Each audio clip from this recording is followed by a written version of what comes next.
नाग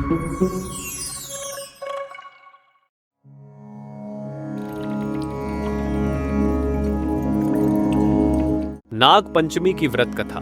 आमतौर लोगों को सांपों से बहुत डर लगता है, लेकिन क्या आपको पता है कि हमारे हिंदू धर्म में सांपों को भाई मानकर उनकी पूजा करने की परंपरा चली आ रही है। जितनी रोचक ये बात है, उतनी ही रोचक इससे जुड़ी हुई कहानी भी। आज हम वही कहानी आपके लिए लेकर आए हैं, तो चलिए पढ़ते हैं। नाग पंचमी से जुड़ी हुई यह पौराणिक कथा। प्राचीन काल में किसी नगर में एक सेठ जी रहा करते थे। उनके 7 पुत्र थे और सबका विवाह हो चुका था। सेठ जी के सबसे छोटे पुत्र की पत्नी काफी सुशील थी, लेकिन उसका कोई भाई नहीं था। एक दिन घर की बड़ी बहू ने सभी बहुओं को घर लीपने के लिए पीली मिट्टी लाने के लिए कहा। जब मिट्टी लाने के लिए उन्होंने खुरपी से खुदाई शुरू की तो एक सांप वहां निकल आया। ये देखकर बड़ी बहू घबरा गई और खुरपी से उस सांप को मारने लगी। इसे देखकर सबसे छोटी बहू ने कहा कि यह जीव तो निर्दोष है, आप कृपया करके इसकी हत्या न करें। छोटी बहू की बात सुनकर बड़ी बहू ने उस सांप को छोड़ दिया और छोटी बहू ने सर्प से एक जगह बैठकर उसका इंतजार करने के लिए कहा। छोटी बहू इसके बाद घर के कामों में व्यस्त हो गई और सांप को बोली हुई बात भूल गई। अगले दिन जब उसे याद आया तो वह सांप के पास दूध लेकर गई और बोली, मुझे माफ कर दो भैया, मुझसे भूल हो गई। यह सुनकर सांप बोला कि तुमने मुझे भैया बोला है, इसलिए मैं तुम्हें छोड़ रहा हूँ, वरना झूठ बोलने के लिए अभी 10 लेता। ऐसा कहकर सांप ने दूध पिया और बोला कि आज से तुम मेरी बहन हुई, तुम्हें जो चाहिए मांग लो। छोटी बहू बोली, भैया मेरा कोई भाई नहीं है, आपने मुझे अपनी बहन बना लिया, यही मेरे लिए सबसे बड़ा उपहार है, मुझे कुछ और नहीं चाहिए, बस मैं जब भी आपको मन से याद करूं आप मेरे पास आ जाना। कुछ दिनों के बाद सावन का महीना आया और सेठ जी की सभी बहुएं अपने अपने मायके जाने लगी। जाने से पहले वह छोटी बहू से बोली कि तेरा तो कोई पीहर नहीं है, तू कहाँ जाएगी। इस बात से छोटी बहू को बहुत दुख हुआ और रोते हुए उसने अपने सर्प भाई को याद किया। सर्पदेव ने अपने कहे अनुसार मनुष्य का रूप धारण किया और उसके घर पहुंच गए। वहां पहुंचकर सर्प ने छोटी बहू के ससुराल वालों से आग्रह किया कि वे छोटी बहू को उसके साथ भेज दें। इस पर सेठ जी बोले, लेकिन इसका तो कोई भी भाई नहीं है, तुम कहां से आए हो। इस पर सर्पदेव ने कहा कि मैं इसका दूर का भाई हूं और इसे घर ले जाने आया हूं। यह सुनकर घर वालों ने छोटी बहू को सर्पदेव के साथ भेज दिया। रास्ते में सर्पदेव ने छोटी बहू को बताया कि वह उसे नागलोक ले जा रहा है, अगर उसे डर लगे तो वह उसकी पूंछ पकड़ ले। इस तरह वह दोनों नागलोक पहुंच गए।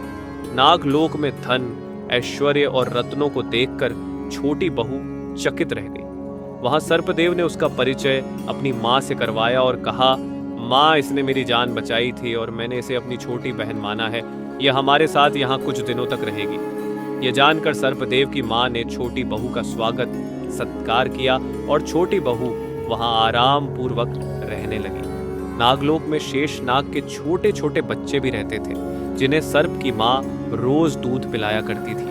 वह पहले दूध को ठंडा करती थी और फिर घंटी बजाकर उन नन्हे नन्हे सांपों को दूध पीने के लिए बुलाती थी।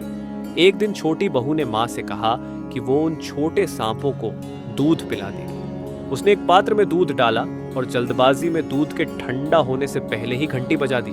घंटी की आवाज सुनते ही छोटे सांप दूध पीने आ गए और गर्म दूध पीने से उनके फन जल गए। इस पर वह क्रोधित हो गए और बोले, हम इसे डसेंगे। ये सुनकर छोटी बहू ने उनसे माफी मांगी और सर्पदेव की मां ने उन्हें ऐसा करने से मना कर दिया। इसके पश्चात जब छोटी बहू का वहां रहने का समय पूरा हो गया तो सर्पदेव और उसकी मां ने उसे बहुत सारा धन, दौलत, रत्न और आभूषण देकर विदा कर दिया। जब इतना सारा धन लेकर वह अपने ससुराल पहुंची तो उसकी जेठानियों को जलन होने लगी। बड़ी बहू ने उससे कहा कि तुम्हारे भाई ने इतना कुछ दिया तो साथ में सोने का झाड़ू भी देता। यह सुनकर सर्पदेव वहां मनुष्य के रूप में आए और अपनी बहन को सोने की झाड़ू भी दे दी। साथ में उसने अपनी बहन को मणि और हीरो से सुसज्जित एक बेहद खूबसूरत हार भी उपहार में दिया। वह हार इतना अनोखा और खूबसूरत था कि उसकी चर्चा पूरे गांव में होने लगी। धीरे धीरे यह बात राजा के महल में रानी तक पहुंच गई। रानी ने राजा से उस हार को मंगवाने के लिए कहा। राजा ने अपने सिपाही भेजकर वह हार मंगवा लिया। सेठ जी भी राजा के आदेश के सामने कुछ नहीं बोल पाए और इससे छोटी बहू को बहुत दुख हुआ। दुखी मन से उसने अपने भाई सर्पदेव को याद किया और उन्होंने वहां आकर यह आश्वासन दिया कि राजा स्वयं उसे वह हार लौट आएंगे। वहीं दूसरी ओर जैसे ही रानी ने वह हार पहना, वह सांप में बदल गया। रानी ने डरकर उसे उतार कर फेंक दिया। यह देखकर राजा ने छोटी बहू और सेठ जी को दरबार में बुलाया और पूछा कि तुमने इस हार पर क्या काला जादू किया है। छोटी बहू बोली, हे राजन, ये एक विशेष प्रकार का हार है और यह मुझे मेरे भाई सर्पदेव ने दिया है। इतनी देर में सर्पदेव वहां खुद प्रकट हुए और बोले कि मैंने इसे अपनी बहन माना है और यह हार मैंने इसे उपहार में दिया है। यह देखकर सभी लोगों ने नाग देवता को प्रणाम किया। ऐसा माना जाता है कि उस दिन पंचमी तिथि थी, इसलिए तब से नाग पंचमी का त्योहार मनाया जाता है और नाग देवता को भाई के रूप में पूजा जाता है।